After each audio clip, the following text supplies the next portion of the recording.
یہ کہانی ہمیں لے چلتی ہے خراسان کے ایک گاؤں زرین آباد میں، جہاں ابراہیم نام کا ایک بوڑھا کسان اپنی زندگی کے آخری دن گزار رہا تھا۔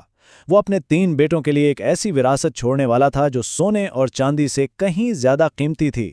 ابراہیم کے یہ آخری الفاظ یہ صرف کوئی نصیحت نہیں تھی، بلکہ یہ تو ان کے تینوں بیٹوں کے لیے ایک ایسے امتحان کا آغاز تھے جو ان کی زندگی اور ان کی قسمت کا فیصلہ کرنے والا تھا۔ تو کہانی کا مرکز ہے ابراہیم اور اس کے 3 بیٹے، جن کا مزاج ایک دوسرے سے بالکل الگ ہے۔ انہیں ایک پراسرار نقشہ ملتا ہے جو ایک چھپے ہوئے خزانے کا راستہ دکھاتا ہے، اور یہیں سے ان کی اصل آزمائش شروع ہوتی ہے۔ اب یہ تینوں بھائی، جیسا کہ ہم نے کہا، ایک دوسرے سے بالکل الگ تھے۔ سب سے بڑا حیدر، طاقتور لیکن لالچی۔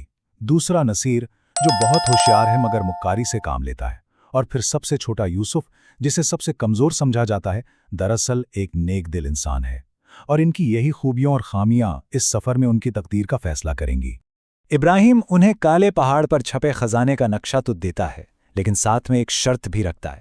خزانہ صرف اسی بیٹے کو ملے گا جو راستے میں آنے والی 3 اخلاقی آزمائشوں میں کامیاب ہوگا۔ تو بس سفر شروع ہوتا ہے، اور جیسا کہ توقع تھی، تینوں بھائی اپنی اپنی فطرت کے حساب سے الگ الگ راستے چنتے ہیں، ایک جنگل کا، دوسرا صحرا کا، اور تیسرا دریا کا۔ لیکن وہ یہ نہیں جانتے کہ ہر راستہ خود ایک امتحان ہے۔ سب سے پہلے حیدر کی بات کرتے ہیں۔ طاقتور ہے لیکن بے صبرا اور لالچی بھی۔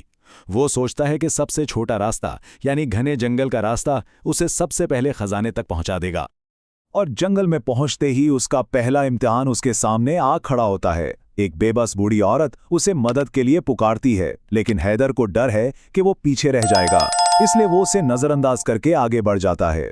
رحم دلی اور خود غرضی کے بیچ وہ خود غرضی چنتا ہے، اور اس کے فیصلے کا نتیجہ وہ فوراً ہی سامنے آ جاتا ہے۔ جنگل جیسے خود اس کا دشمن بن جاتا ہے اور وہ راستہ بھٹک جاتا ہے۔ آخرکار تھک ہار کر جب وہ ایک پتھر پر گرتا ہے تو وہاں لکھا ہوتا ہے، جس نے مظلوم کی فریاد نہ سنی وہ اپنی منزل سے محروم رہا۔ حیدر اپنے پہلے ہی امتحان میں بری طرح ناکام ہو جاتا ہے۔ اچھا، حیدر تو دوڑ سے باہر ہو گیا۔ اب باری آتی ہے نصیر کی، جو خود کو بہت چالاک سمجھتا ہے اور صحرا کا سیدھا راستہ چنتا ہے، لیکن اب اس کی ہوشیاری اور ایمانداری کا امتحان ہونے والا ہے۔ اس کا امتحان رحم دلی کا نہیں بلکہ ایمانداری کا ہے۔ وہ ایک تجارتی قافلے کے ساتھ سفر کر رہا ہوتا ہے اور لالچ میں آ جاتا ہے۔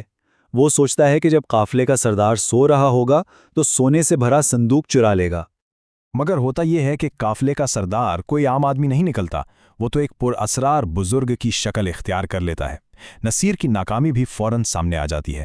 ایک جادوئی ریت کا طوفان اسے اٹھاتا ہے اور واپس گاؤں کی سرحد پر پھینک دیتا ہے۔ وہ بھی اس دوڑ سے باہر ہو جاتا ہے۔ تو اب کہانی کا رخ موڑتا ہے یوسف کی طرف، وہی یوسف جسے سب سے کمزور اور سیدھا سادہ سمجھا جا رہا تھا۔ اس نے دریا کے کنارے کا سب سے لمبا راستہ چنا تھا اور راستے میں ہر کسی کی مدد کرتا ہوا آ رہا تھا۔ چلتے چلتے اس کا سفر اسے ایک ایسی جگہ لے آتا ہے جو اس کی پوری آزمائش کا فیصلہ کرنے والی ہے۔ ایک تیز بہتے دریا پر بنا ایک بہت ہی کمزور اور ٹوٹا ہوا پل۔ یہ صرف ایک پل نہیں بلکہ اس کا سب سے بڑا اخلاقی امتحان ہے۔ اب یوسف کے سامنے ایک بہت بڑا سوال ہے۔ ایک طرف خزانہ ہے، منزل ہے، اور دوسری طرف ایک معصوم بچہ رو رہا ہے جسے اپنی بیمار ماں کے لیے دوا لے جانی ہے، لیکن وہ پل پار کرنے سے ڈر رہا ہے۔ یوسف کو کیا کرنا چاہیے؟ اور اسی لمحے اسے اپنے والد کے الفاظ یاد آتے ہیں۔ وہ فیصلہ کر لیتا ہے، اپنی خواہش پر ایک دوسرے انسان کی زندگی کو ترجیح دیتا ہے اور اپنی جان خطرے میں ڈال کر اس بچے کی مدد کرنے کا فیصلہ کرتا ہے۔ لیکن جیسے ہی وہ پل پار کرنے لگتے ہیں، اچانک پل کا ایک تختہ ٹوٹ جاتا ہے۔ یوسف بچے کو تو بے حفاظت دوسری طرف پہنچا دیتا ہے، مگر خود تیز بہتے دریا کے اوپر لٹک جاتا ہے۔ عین اسی وقت جب وہ گرنے والا ہوتا ہے، ایک پراسرار ہاتھ اسے بچا لیتا ہے۔ یہ وہی صوفی بزرگ تھے جو نصیر کو ملے تھے۔